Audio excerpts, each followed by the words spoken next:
C और C++ में logical operators पर स्पोकन ट्यूटोरियल में आपका स्वागत है। इस ट्यूटोरियल में हम लॉजिकल ऑपरेटर जैसे लॉजिकल एंड जैसे एक्सप्रेशन1 एंड एक्सप्रेशन2 के बारे में सीखेंगे। लॉजिकल और जैसे एक्सप्रेशन1 और एक्सप्रेशन2। लॉजिकल नॉट जैसे नॉट एक्सप्रेशन1। हम उदाहरण की मदद से यह करेंगे। इस ट्यूटोरियल को रिकॉर्ड करने के लिए मैं इस्तेमाल कर रहा हूँ ऑपरेटिंग सिस्टम के रूप में उबुंटू 1110, उबुंटू पर जीसीसी और g++ compiler version 461। Logical operator के परिचय के साथ हम शुरू करते हैं। C और C++ में true 0 के अलावा कोई भी अन्य वैल्यू है। non-zero का मतलब true है, 0 का मतलब false है। लॉजिकल ऑपरेटर का उपयोग कर एक्सप्रेशंस true के लिए 1 और false के लिए 0 दर्शाता है। अब मैं एक उदाहरण की मदद से लॉजिकल ऑपरेटर समझाऊंगा। यहाँ C में लॉजिकल ऑपरेटर के लिए एक प्रोग्राम है। मेन ब्लॉक के अंदर यह स्टेटमेंट a, b और c वेरिएबल को इंटीजर के रूप में दर्शाता है। printf स्टेटमेंट यूजर को a, b और c की वैल्यूज को दर्ज करने के लिए संकेत करता है। scanf स्टेटमेंट यूजर के वेरिएबल a, b और c के लिए इनपुट लेता है। यहाँ सबसे बड़ी वैल्यू खोजने के लिए हम a की वैल्यू की तुलना b और c से कर रहे हैं। एक साथ तुलना करने के लिए हम लॉजिकल एंड ऑपरेटर का उपयोग करते हैं। यहाँ ट्रू वैल्यू रिटर्न करने के लिए लॉजिकल एंड की सभी कंडीशंस ट्रू होनी चाहिए। फॉल्स कंडीशन का सामना करने पर आगे के एक्सप्रेशन का मूल्यांकन नहीं किया जाता। अतः expression a greater than c तो ही मूल्यांकित होता है यदि a greater than b true है। यदि a b से कम है तो एक्सप्रेशन का आगे मूल्यांकन नहीं किया जाएगा। यदि पिछली कंडीशन ट्रू है तो इस स्टेटमेंट का मूल्यांकन किया जाता है। आगे b ग्रेटर देन c मूल्यांकित है। यदि कंडीशन ट्रू है तो स्क्रीन पर b इस ग्रेटेस्ट प्रदर्शित होता है। अन्यथा स्क्रीन पर c इस ग्रेटेस्ट प्रदर्शित होता है।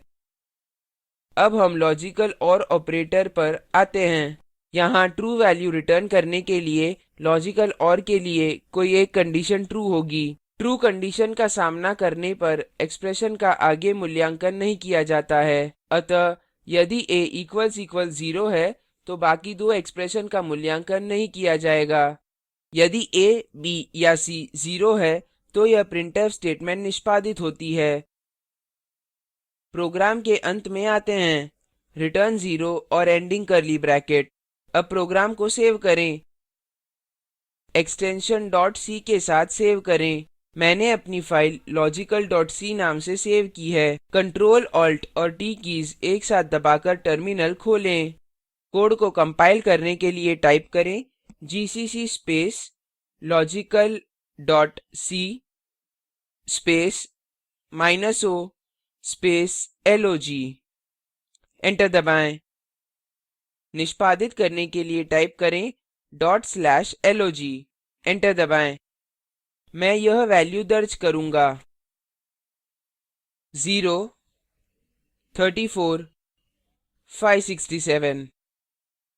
आउटपुट प्रदर्शित होता है c is greatest, the product of a, b and c is 0।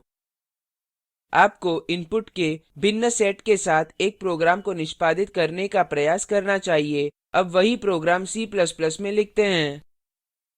मैंने पहले ही प्रोग्राम बनाया है और मैं आपको बताता हूँ। यहाँ C++ में कोड है।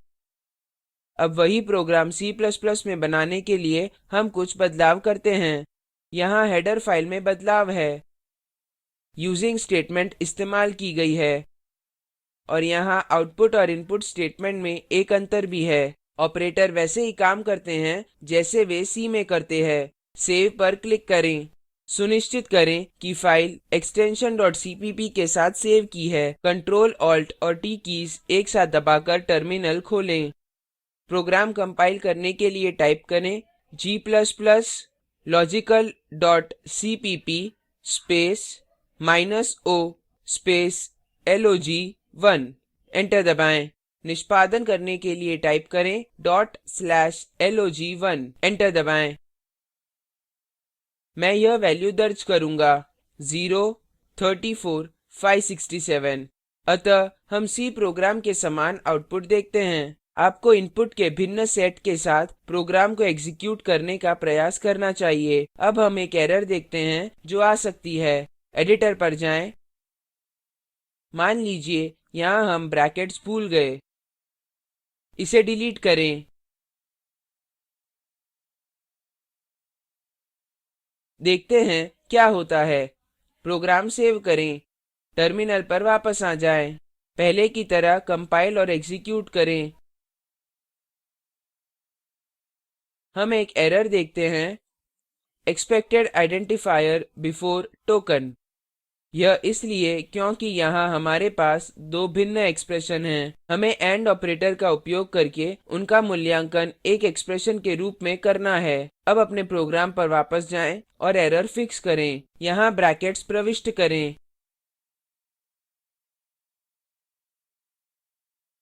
सेव पर क्लिक करें। टर्मिनल पर वापस आएं। पहले की तरह कंपाइल और एग्जीक्यूट करें। अतः अब यह काम कर रहा है।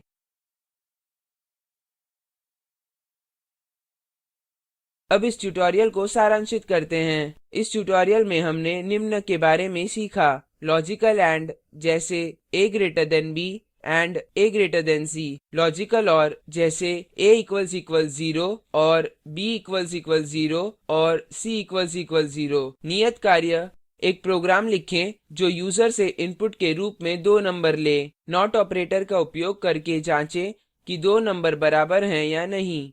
सुझाव a ≠ b।